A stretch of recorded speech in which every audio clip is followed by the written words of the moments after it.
Leo tulikuwa na kikao na wenye viti wa serikali ya mtaa katika kata ya Msasani. Na hii ni katika utekelezaji wa maagizo ya afisa mtendaji mkuu Mhandisi Bwile kwamba DAWASA sasa hivi itakwenda kushuka chini kwa wananchi. Kwa hiyo tumeanza na wenye viti na wajumbe leo, lakini kikao kinachofuata tunakwenda mpaka kwenye mabalozi wa shina. Lengo kubwa ni kwamba kuishusha DAWASA kwa wananchi.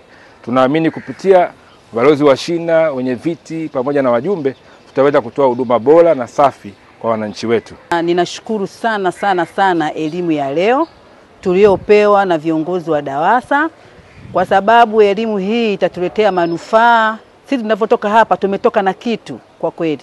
Tumetoka na kitu, tutafika katika mitaa yetu kwa wananchi wetu kuwaelimisha. Moja wapo kuhusu labda swala la mita, hata bei ya uniti. Tulikuwa tufahamu, lakini leo tumefahamu, tunaenda kuambia wananchi wetu. Nafurahi DAWASA kutualika leo kwenye hii semina kwa ajili ya miundombinu ya maji.